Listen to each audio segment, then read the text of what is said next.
کی تعظیم باعث بنتی ہے کہ آپ کے دل میں تقوی بڑھے. اور لفظ شعائر جو اس آیت میں استعمال کیا گیا ہے وہ پلورل ہے، جمع کا ورڈ ہے، شعیرہ سے نکلا ہے. اور شعار جو کہ آپ لوگ استعمال کرتے ہیں اپنی زبان میں بھی، یہ اس کے دو مشتقات ہیں.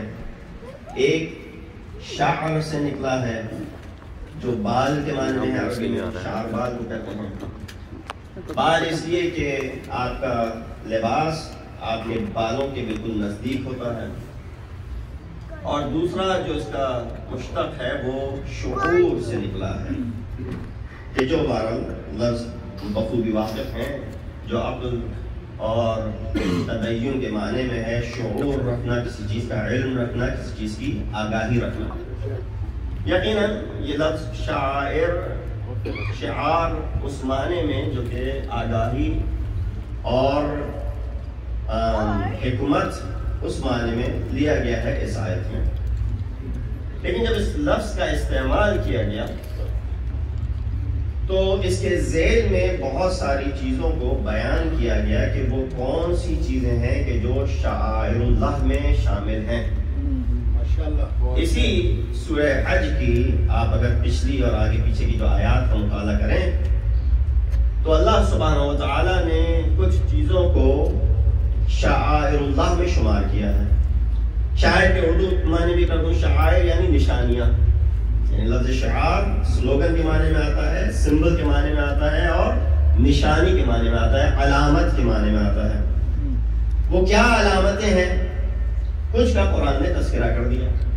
مثلا جب تذکرہ کیا ایام حج کا تو کہا ان الصفا والمروہ من شعائر اللہ، کہ بے شک یہ صفا اور مروہ کی جو دو پہاڑیاں ہیں یہ شاعر خدا میں سے ہیں، یہ اللہ کی نشانیوں میں سے ہیں. توجہ رکھیے گا کہ یہ نشانیاں اللہ سبحانہ و تعالیٰ جو دے رہا ہے بہت سی بے جان چیزوں کو بھی اپنی طرف منسوب کر رہا ہے.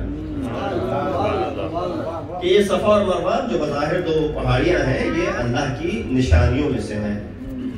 بلکہ قرآن کے اندر اور فقہ کے اس باب میں جہاں حج کا تذکرہ ہے آپ نے لفظ مشعر سن رکھا ہے اور مشاعر آپ نے سن رکھا ہے. مشاعر صرف اور صرف وادی مزدلفہ کو نہیں کہتے بلکہ تمام کے تمام امکنہ جہاں پہ حج کے واجبات انجام دیے جاتے ہیں ان سب کو مشاعر کہا جاتا ہے. یعنی وہ بھی اللہ کی نشانیوں میں سے شامل ہیں. اور اس کی سب سے بڑی دلیل یہ ہے کہ آپ سمجھیں کہ طواف ایک بڑا عمل تھا. حج کے ارکان میں صفا و مروہ کے درمیان چلنا ایک بڑا عمل تھا. قربانی ایک بڑا عمل تھا.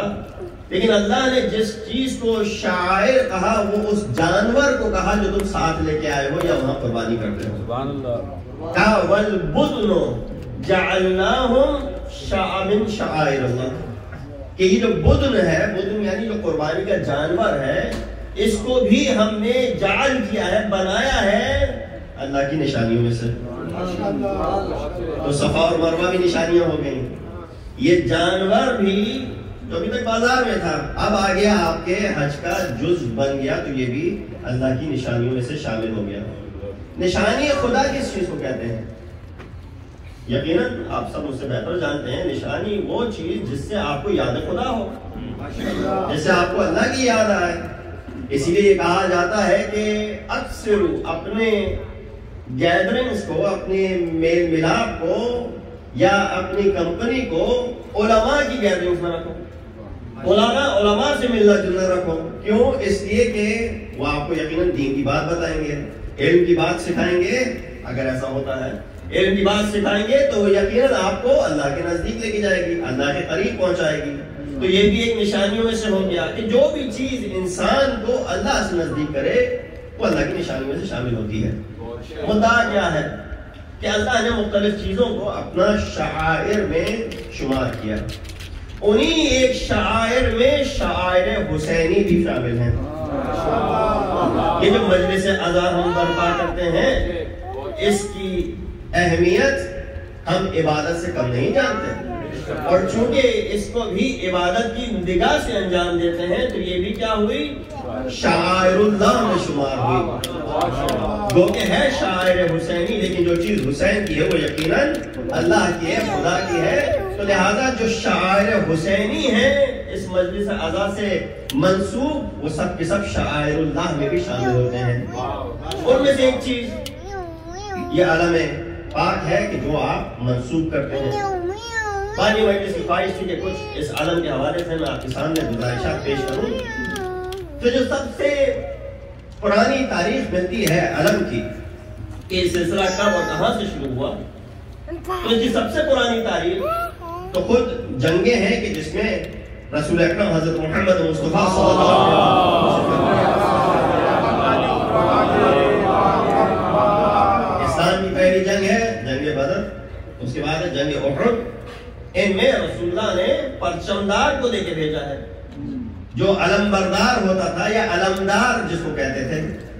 اور اس علم کا ایک خاصیت یہ تھی کہ علم کو ہمیشہ اونچا رکھا جاتا تھا، علم کو ہمیشہ بلند رکھا جاتا تھا، سرنگوں نہیں ہونے دیا جاتا تھا۔ یہ علامت تھی کہ ابھی بھی جان ہے، ابھی بھی زندگی ہے، ابھی بھی جنگ باقی ہے۔ جنگ کا خاتمہ اس وقت ہوتا تھا کہ جب علم کسی کا سرنگوں ہو جائے۔ تو آپ کہیں گے یہ علم چلو منسوب ہوا رسول کی ان جنگوں سے، اور پھر یہ علم چلتا ہوا آیا اور دیگر جنگوں میں بھی۔ خود میں واپس جاؤں گا آپ کو جنگ میں لے کے، لیکن کربلا میں بھی امام حسین علیہ السلام سے منسوب ہے کہ آپ نے 12 علم کا انتظام کیا۔ ایک علم خالی رکھا ہوا تھا، پوچھا مولا یہ کس کے لیے ہے؟ کہا اس کا علمدار آنے والا ہے۔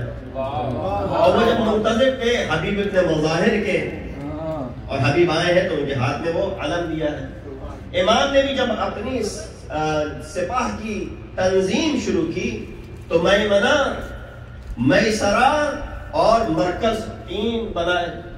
میمنہ میں حضرت حبیب بن مظاہر کو علم دیا ہے، میسرہ میں زہیر بن قیم کو علم دیا ہے، اور مرکز میں جس کے نام سے یہ علم منسوب ہے وفائے پیکر حضرت ابو الفضل عباس علیہ السلام کے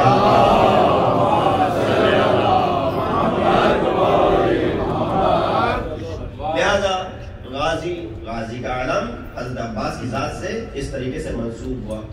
بر صغیر میں اس کی جو تاریخ ملتی ہے، سب سے پہلے جو عزاداری کا انعقاد ہوا ہے وہ ملتان سے ملتا ہے بر صغیر میں، کہ اسماعیلیوں کا دور تھا کرامتہ کے زمانے میں، اور وہاں پہ چونکہ فاطمی دور تھا، مصر میں ان کے خطبہ پڑھے جاتے تھے، تو لہٰذا وہاں پہ شیعت کو فروغ ملا اور وہاں پہ عزاداری باقاعدہ شروع کی گئی، اور پھر بہرحال پورے ہند میں وہ عزاداری پھیلی۔ اسی طرح ایران میں بھی آل بویہ کا دور ہے، جو کہ تقریباً ہجری حوالے سے 365 سے 454 تک ملتا ہے۔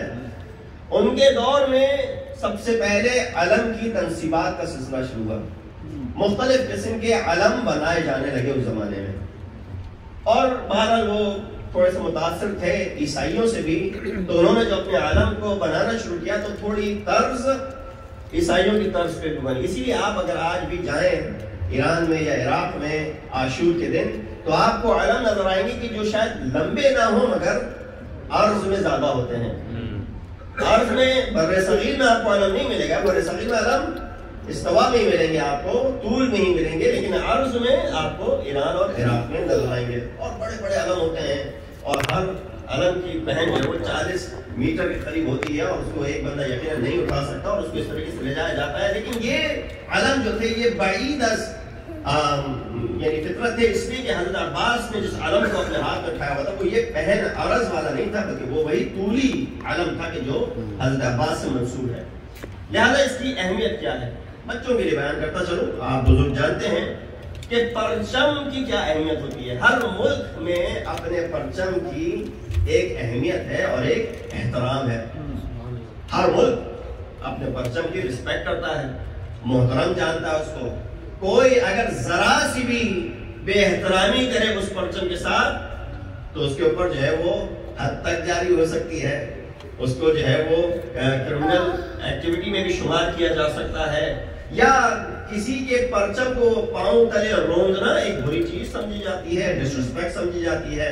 تو لہٰذا آپ نے اکثر دیکھا بھی ہوگا کہ لوگ حتی اس ملک میں بھی کہ جب کوئی فوجی مر جاتا ہے تو اس کے گھر والوں کو پرچم دیا جاتا ہے اور وہ پرچم کو چومتے بھی ہیں.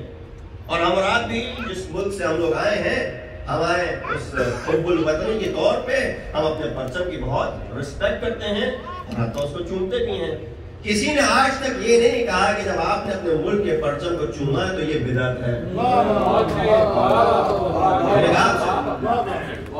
کہ ہم نے پرچم کو چوما تھا، علم کو چوما تھا جس کے اوپر وہ پرچم منسوب تھا، تو آپ نے جو ہے یہ بدعتی عمل انجام دیا. بلکہ لوگ سراہتے ہیں، کہتے ہیں کہ کتنی رسپیکٹ کی ہے اس نے، کتنا احترام کیا ہے اس علم کا. بس اسی طریقے سے اگر بچے یہ بات سمجھ لیں، بڑوں کو تو پتا ہے یہ بات کہ اسی نہج پہ جس طریقے سے آپ اپنے ملک کے علم کی یا پرچم کی ستائش کرتے ہیں یا اس کو چومتے ہیں، اس سے کہیں بڑھ کر حضرت ابو الفضل عباس کا علم ہے جس کی ہمارے سامنے رسپیکٹ ہے. لیکن یقیناً اور معجزات کا کوئی قید نہیں ہے کہ معجزے اس سے ظاہر نہیں ہو سکتے. یقیناً معجزے ظاہر ہو سکتے ہیں. اس میں مثال آپ کو دیتا چلوں کہ یہ تابوت بھی شعائر اللہ میں ہے، شعائر حسینی میں ہے. یہ تابوت برآمد ہوتے ہیں مجالس اعلیٰ میں، تو اکثر شاید جوان یہ سوال کریں کہ بھئی یہ تابوت کیوں برآمد کیا جا رہا ہے، کوئی اس کے اندر ہے تو نہیں، پھر یہ تابوت کیوں لایا جا رہا ہے. تو اس کی مثال میں آپ کو سورہ بقرہ سے دے دیتا ہوں، آیت نمبر 248. ان آیت ملکہ ان یأتیکم التابوت فیہ سکینہ. کہ بنی اسرائیل کے لیے کہا گیا جب طالوت کو ان کا حاکم اور ان کا بادشاہ بنایا گیا تو کہا کہ چونکہ تبرک کی خاطر جب بھی بنی اسرائیل کسی جنگ میں جایا کرتے تھے ان کے لیے تابوت لایا گیا. قرآن کی آیت ہے ان آیت ملکہ، ان کے ملک کی آیت یہ ہے یعنی نشانی یہ ہے ان یأتیکم التابوت، کہ ان کے لیے تابوت کو لایا جائے. اس تابوت میں کیا ہے؟ فیہ سکینۃ، اس کے اندر ان کے لیے وہ آرام بخش اور سکون کی چیزیں موجود ہیں. کیا جو کے اندر آیت کنٹینیو ہوتی ہے وَبَقِيَّةُ آلُ مُوسَىٰ وَآلُ ہارون. اس کے اندر صندوق کے اندر اس تابوت کے اندر بقیہ تھے کس کے؟ آل موسیٰ کے، آل ہارون کے. تحملہ الملائکہ، اور عام لوگ اس کو نہیں اٹھائے ہوئے تھے بلکہ ملائکہ نے اس کو اٹھایا ہوا تھا.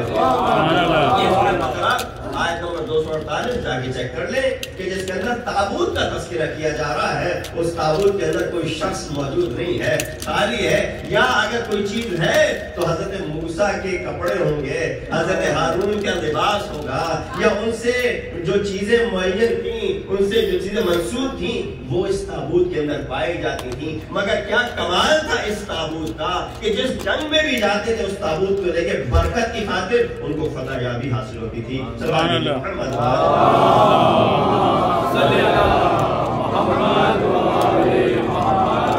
تو یہ ہو گئے شعائر جن کے اندر نزدیک یقیناً ان سے معجزات اور کرامتیں آتی ہیں. تو یقیناً اگر کسی نے کسی علم کے ذریعے کوئی چیز توسل کی ہو تو اگر کوئی چیز اس کی پوری ہو جائے تو پریشان ہونے کی ضرورت نہیں ہے، کیونکہ یہ علم جس ذات سے منسوب ہے اس ذات کے اندر دینے میں کسی چیز کی کمی نہیں ہے، وہ بے پناہ دے سکتا ہے. ہاں یہ اگر کسی کو شائبہ ہو کہ یہ کسی علم کی پوجا کر رہے ہیں، پرستش کر رہے ہیں، تو ان کو بتا دیجیے نہیں، یہ علم صرف نشانی ہے جس کی خاطر اس علم کو منسوب کیا گیا ہے. اس کے توسل سے اللہ سبحانہ و تعالیٰ سے ہم مانگتے ہیں اور اللہ ہماری مرادوں کو قبول کرتا ہے.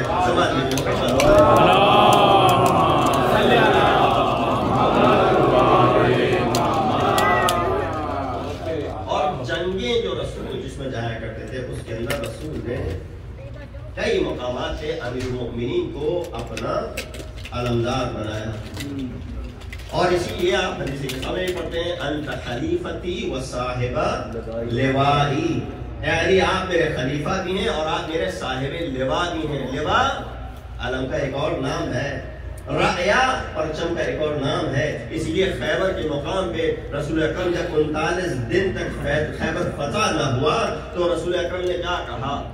کہا لَأُعْتِيَنَّ رَأْيَةً غَدًا رَجُلًا، کہ میں یقیناً رأیا یعنی علم اس شخص کے ہاتھ میں دوں گا کہ جس کے ہاتھ سے ہمیں فتح حاصل ہوگی۔ سوال کروں میں رسول، آپ جانتے ہیں کہ جب اس کے ہاتھ میں علم دیا جائے گا تو آپ کو فتح حاصل ہو جائے گی، تو آپ نے 39 دن تک کیوں انتظار کیا؟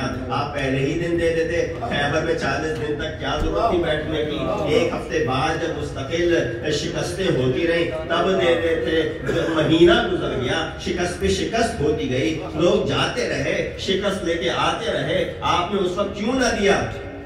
تو شاید رسول یہ جواب دیں گے، جب علی کو بلایا جا رہا تھا تو کہا علی آشوب چشم کے شکار ہے اور آنکھوں میں درد ہے، تو کہا بلاؤ علی کو۔ علی کو جب بلایا گیا ہے تو رسول نے کہا اے علی کیا ہوا؟ علی نے بتایا آنکھوں میں درد ہے۔ اذان حسن زیدی یوں پڑھتے تھے، کہتے تھے کہ جب کہا نا اے علی آنکھیں دکھاؤ تو شاید علی نے پلٹ کے کہا ہوگا بڑوں کو آنکھیں نہیں دکھائی جاتی، لیکن کہا علی آنکھوں میں درد ہے، دعا پہ دہن لگایا، آنکھیں فوراً شفایاب ہو گئیں۔ وہ حبیب خدا جس کے لعاب کے اندر اتنی تاثیر ہے، جب اس نے یہ علم دیا ہے تو یقیناً علی وہ جس کی بعد میں صفت بیان کی، پہلے صفت بیان نہیں کہ کرارن غیر فرار۔ صلوات محمد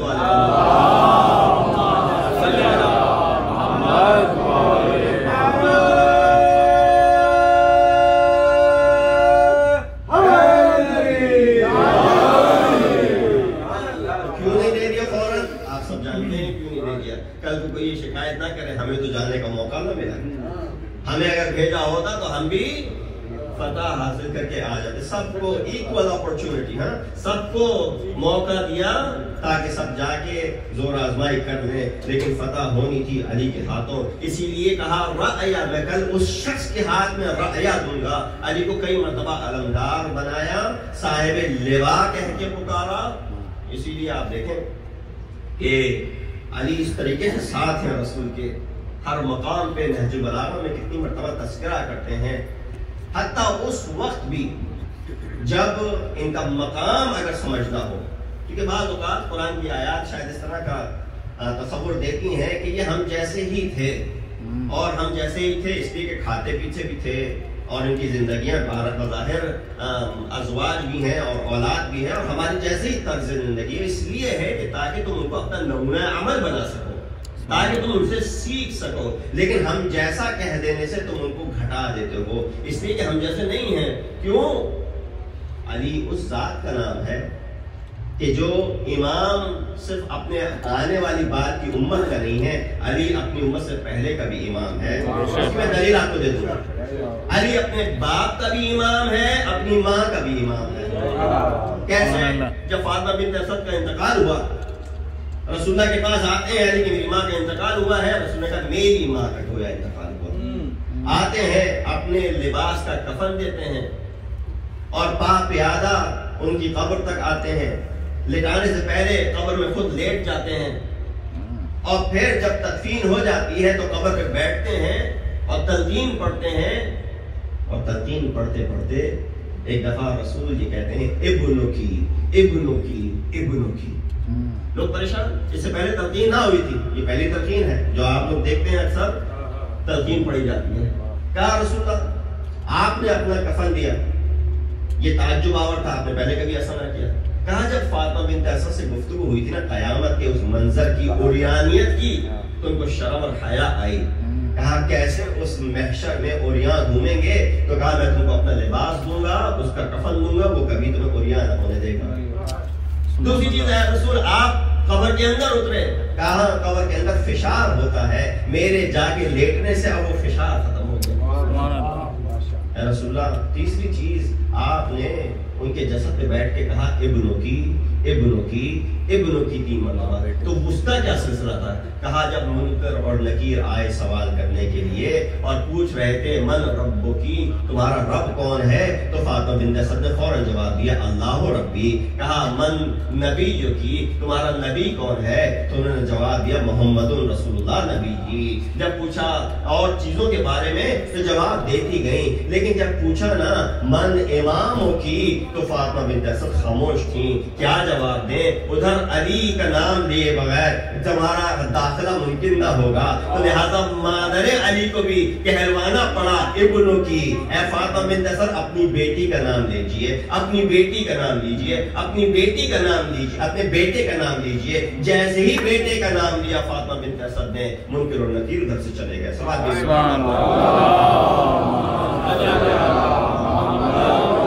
مقام ہے علی کا کہ علی اپنے ماں کا بھی امام ہے، اپنے باپ کا بھی امام ہے۔ جب علی اپنی ماں کا بھی امام ہے تو جو ام المومنین کا امام نہ ہوگا؟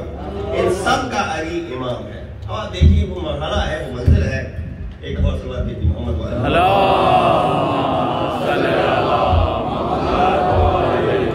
ان کی منزلت کو سمجھنے کے لیے بعض اوقات دیگر کی مثال دینی پڑتی ہے۔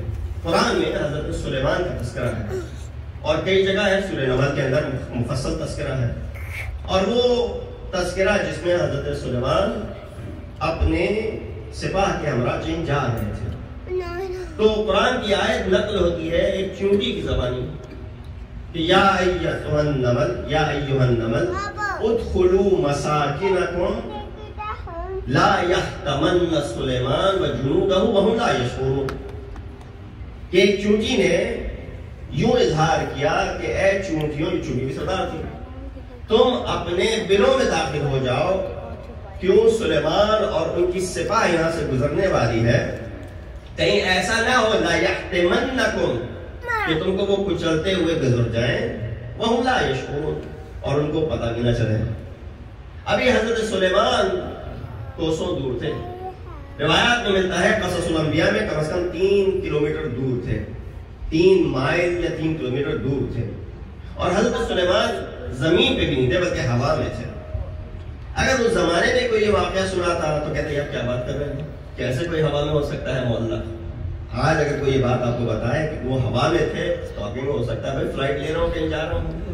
آج کل تو ہوا میں معلق ہونے کا کوئی کانسیپٹ آپ کے لیے پریشان کن نہیں ہے، لیکن اس زمانے میں شاید ہو سکتا تھا۔ کہا حضرت سلیمان نے 3 میل کے فاصلے سے، حالانکہ زمین پہ بھی نہیں تھے، اس چونٹی کی اس بات کو سن لیا۔ اس زمانے میں یہ بات بتائی جاتی تو کوئی کہتا کہ بھائی یہ کیسی بات کر دی، 3 میل کے فاصلے سے کون کسی کو سن سکتا ہے؟ یہاں سے 100 فٹ کے فاصلے پہ کوئی نہیں سن سکتا، 3 میل کے فاصلے پہ کیسے سن سکتا ہے؟ آج آپ کے لیے اگر پریشان کن بات نہیں ہے، کیونکہ آپ یہاں بیٹھ کے بھی میلوں دور کسی کی آواز سن سکتے ہیں۔ آپ یہاں بیٹھے ہوئے مجلس چل رہی ہے، پاکستان میں مجلس چل رہی ہے، انڈیا میں مجلس چل رہی ہے، عراق میں، اور آپ زیارت کر رہے ہیں اور آپ وہاں کی مجلس کو سن رہے ہیں، تو کوئی کانسیپٹ آپ کے لیے پریشان کن نہیں ہے، آپ کے لیے فاصلوں کی اب کوئی قید بھی نہیں۔ اس زمانے میں اگر بیان کیا جاتا ہے تو اس زمانے کے لوگوں کے لیے بڑی پریشان کن بات ہے کہ ہوا میں کیسے معلق تھے سلیمان، اور 3 میل کے فاصلے سے انہوں نے کیسے سن لیا؟ نہ کہ کوئی ڈیوائس ہے، نہ کوئی فون ہے، نہ کوئی بلوٹوتھ ہے، نہ ہی کوئی اس چیز کو جو وقت کیا جا رہا ہے، کیسے سلیمان نے سن لیا؟ کہا اب تمہیں سمجھ میں آیا کہ تم جیسے نہیں ہیں، تم جیسے نہیں، تم نہیں سن سکتے 3 میل کے فاصلے سے، سلیمان سن سکتے ہیں۔ حضرت سلیمان نے کیا کیا؟ جیسے ہی یہ جملہ سنا، کہا اپنے وزیر سے، اپنے خلیفہ سے، اپنے وصی سے کہ جاؤ اس چونٹی کو گرفتار کرو۔ کیوں؟ حضرت سلیمان کی جو مملکت تھی اس میں صرف انسان نہیں تھے، جن بھی تھے، جانور بھی تھے، چرند پرند بھی تھے۔ کہا اس نے کیسے اپنے خلیفہ وقت کے خلاف یہ جملہ کسا کہ شاید وہ شعور نہ رکھتا ہو اور وہ ہمیں کچلتا ہوا چلا جائے گا، لہذا جاؤ اس کو جا کے تم اس حوالے سے تنبیہ کرو۔ حضرت سلیمان کا وصی آتا ہے، آگے نحو گفتگو ہوتا ہے، چیوٹی سے کہتا ہے سلیمان کا یہ پیغام میں لے کے آیا ہوں۔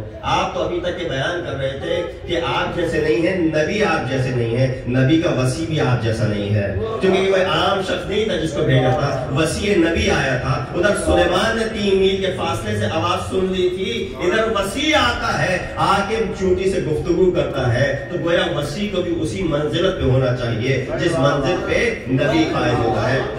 محمد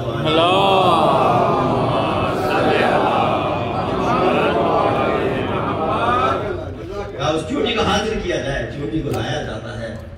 حضرت سلیمان نے اس چونٹی کو اپنے ہاتھ پہ بلند کیا، واقعہ آپ کے سامنے کا ہے، میں آیات تلاوت کرتا ہوں آپ کے لیے کہ ایک دفعہ جب یہ گفتگو ہوئی کہ تو نے کس طریقے سے کہہ دیا کہ ہم تجھ کو کچلتے ہوئے چلے جائیں گے اور ہمیں شعور بھی نہ ہوگا اس بات کا، تو جب اس نے بیان کیا کہ میں نے اس لیے نہیں کہا تھا، میں جانتی ہوں کہ آپ باشعور ہیں، لیکن میری جو چونٹیاں ہیں ان کے اندر اتنا شعور نہیں ہے، وہ آپ کے جاہ و حشم کو دیکھتے آپ کو خدا ماننے لگ جاتے، لہٰذا ان کو بچانے کے لیے کہ خدا اور ہے اور یہ خدا کا نمائندہ ہے، میں نے ان کو حکم دیا کہ وہ اپنے دلوں میں چلے جائیں، کہیں آپ کا جاہ و حشم دیکھ لیتے تو کہیں آپ کو خدا تصور نہ کر لیتے۔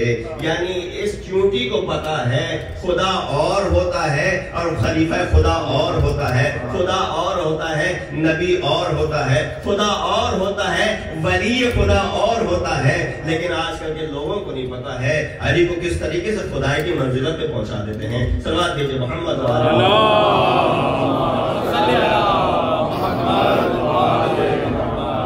چونٹی کو اتنا شعور ہے، کہہ رہی ہے کہ میں نہیں چاہتی تھی کہ ان کو یہ اندیشہ ہو کہ یہ خدا ہے اور کہیں ہمیں جو ہے وہ اصل خدا سے دور نہ لے جائے، یہ تمہاری نہ پوجا کرنے لگے، تمہاری نہ عبادت کرنے لگے، تمہاری نہ پرستش کرنے لگے۔ اسی بات پہ حضرت سلیمان کی آیت قرآن میں کیا کہتے ہیں؟ فَتَبَسَّمَ ضَاحِكًا، حضرت سلیمان مسکرائے، ان کے چہرے پہ مسکراہٹ آئی۔ کہا ہے چونکہ یہ بتا تیرا رتبہ بلند ہے یا میرا رتبہ بلند ہے؟ کہا اگر میں کہوں کہ آپ کا رتبہ بلند ہے تو یہ بات بڑی واضح ہے، لیکن میں کہنا چاہوں گی کہ آج میرا رتبہ بلند ہے اس لیے کہ میں ایک نبی کے ہاتھ کے اوپر بلند ہوئی بھی ہوں۔ وہ چونٹی جو ایک نبی کے ہاتھ پہ بلند ہو اپنے آپ کو اونچا سمجھنے لگتی ہے، اگر کسی نبی وہ بھی خاتم الانبیاء کی پشت کے اوپر پاؤں رکھے ہوں علی کے تو اس کو بلند نہیں سمجھتی ہے۔ سماعت میں محمد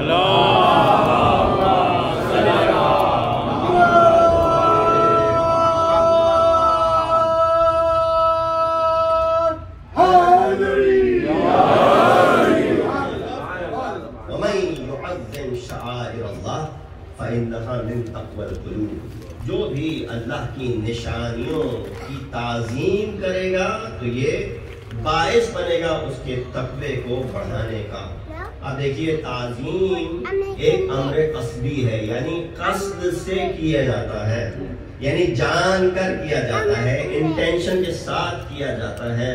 کیونکہ اسی طریقے سے تو مومن اور منافق میں فرق نظر آئے گا، کوئی منافق بھی تعظیم کر لے گا اور آپ کو پتہ نہ چلے گا۔ کہا اسی لیے قصد کر کے اگر تعظیم کرو گے تو تمہارے دلوں میں تقوی بڑھے گا، اگر بغیر قصد کے تم نے تعظیم کی تو تقوی کا کوئی معیار یہاں پہ موجود نہیں ہے۔ لہٰذا ہم جو بھی عمل انجام دیتے ہیں قصد قربت ہوتی ہے اور وہ تقوی میں ہماری مدد کرتا ہے۔ 3 مثالیں اور آپ کی زحمت تمام۔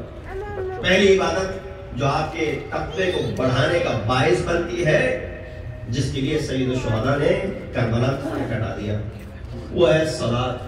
قرآن کی کیا آیت ہے؟ ان الصلاۃ تنہی عن الفحشاء والمنکر، نماز آپ کو فحشاء اور منکر سے روکتی ہے۔ یعنی کیا؟ نماز آپ کو متقی بناتی ہے۔ آپ اگر مصلی پہ کھڑے ہوتے ہیں تو آپ کو متقی بناتی ہے، آپ کے اندر تقوی کا باعث بنتی ہے۔ اسی لیے پوچھا گیا میں کیسے جان لوں؟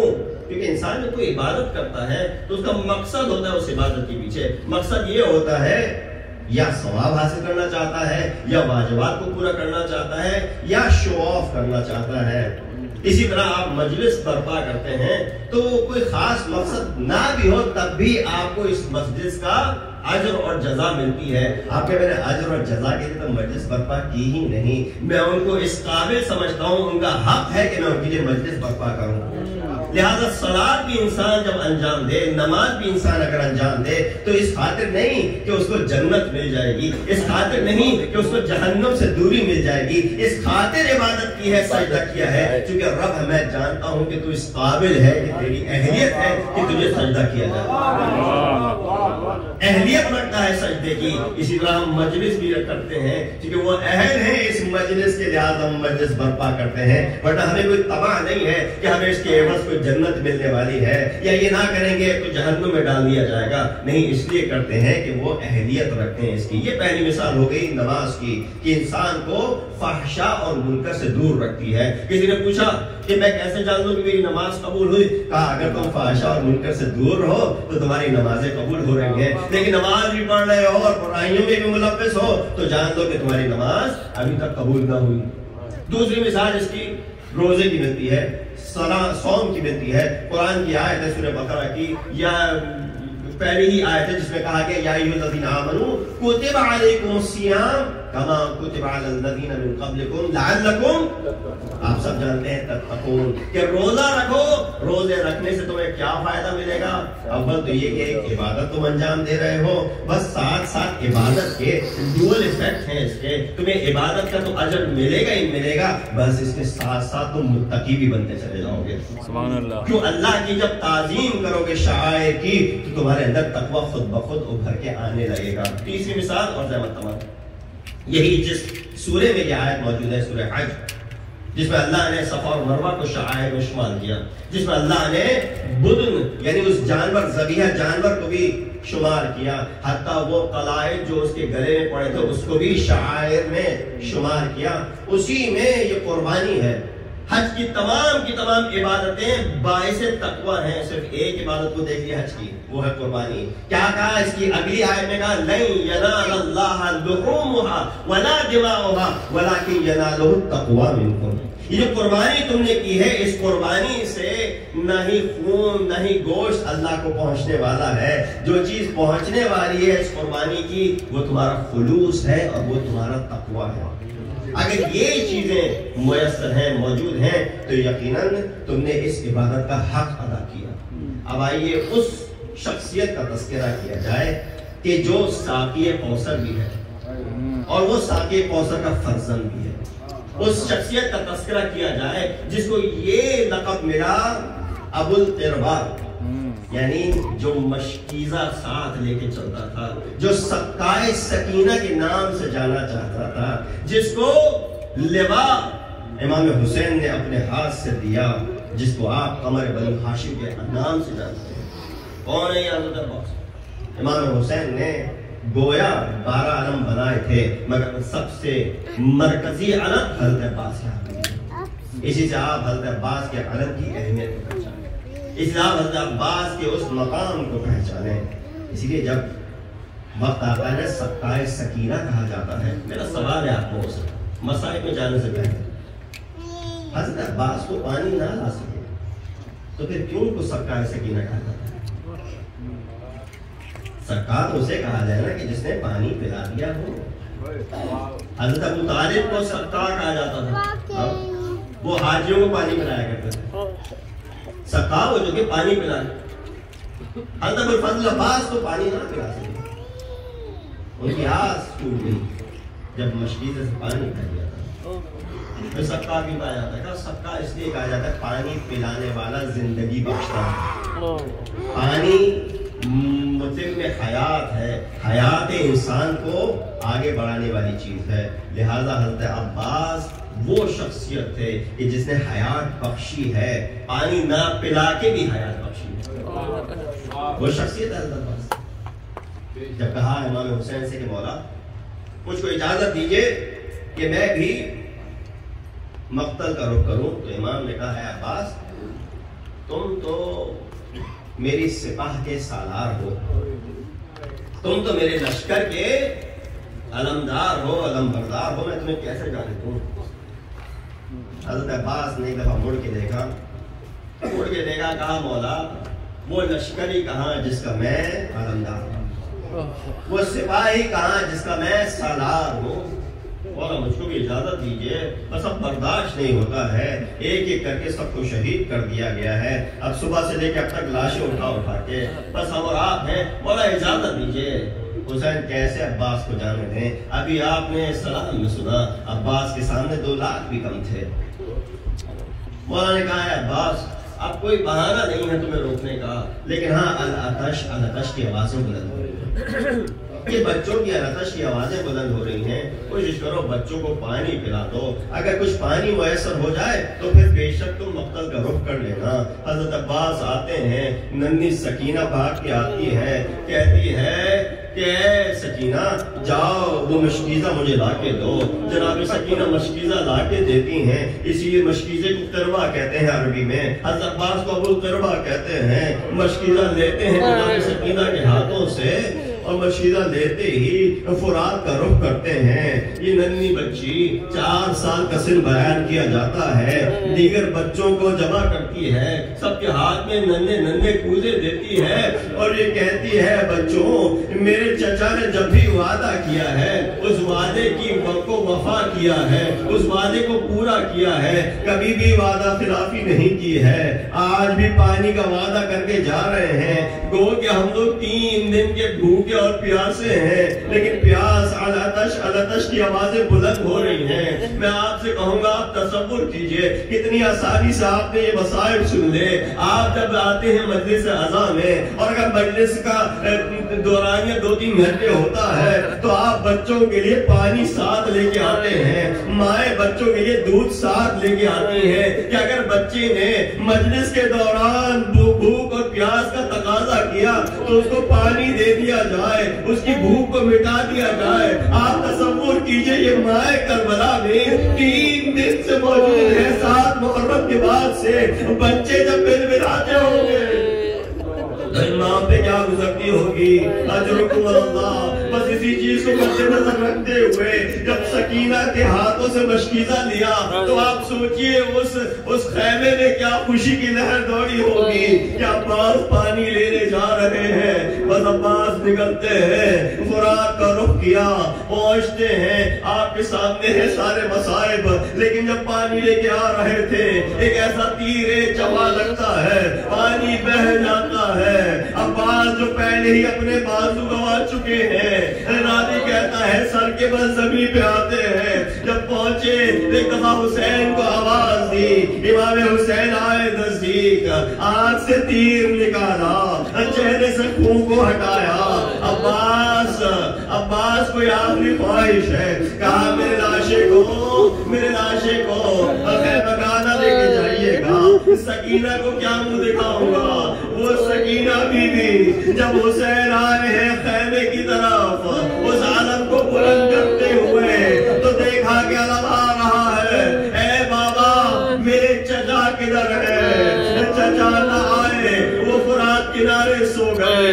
ارے یہ سکینہ تھی جس نے دلاسے دیے تھے بچوں کو, خود بھی پیاسی رہی, بچے بھی پیاسے رہے. شام غریبہ کے بعد سے پانی میسر ہوا, لیکن اب سکینہ کو پیاس نہیں ہے. مصائب سفر طے کرتی ہوئی یہ ننھی بچی جب زندان شام میں پہنچتی ہے, ایک دفعہ گریا شروع کیا. یزید نے پوچھا گریا کون کرتا ہے؟ کہا حسین کی بیٹی. کہا کیا چاہتی ہے؟ کہا بابا بابا کہتی ہے. کہا لے جاؤ حسین کے سر کو دشت میں رکھ کے لایا گیا. سکینہ نے کہا مجھے بھوک نہیں ہے. جیسے ہی دشت کے اوپر سے رومال کو ہٹایا, سکینہ نے باپ کے سر کو سامنے گریا شروع کیا. ارے اتنا گریا کیا سب کو رحم برپا ہوا. گریا کرتے کرتے بیویوں کو پتہ نہ چلا یہ بچی کب اس دار پانی سے پوچھ کر گئی. غسالہ کو بلایا گیا. ارے حسین کی بیٹی گزر گئی, اب غسل کفن کا بندوبست کرو. غسالہ کو بلایا گیا. جیسے غسالہ آئی سکینہ اس بچی کے جسم سے جب کپڑے ہٹانے کی کوشش کی, کہا اس کی ماں موجود ہے, باپ موجود تھی. کہا اس بچی کو کوئی بیماری تھی, کوئی مرض ہوتا تھی. کہا نہیں کوئی بیماری نہ تھی. کہا پھر ایسا کیوں ہے اس کے جسم سے لباس جدا نہیں ہوتا. کہا بچی نے راستے بار دروازے کھائے ہیں, تازیانے بنسے ہیں, اٹھنے پڑے ہیں. ارے اتنے سب جسم پہ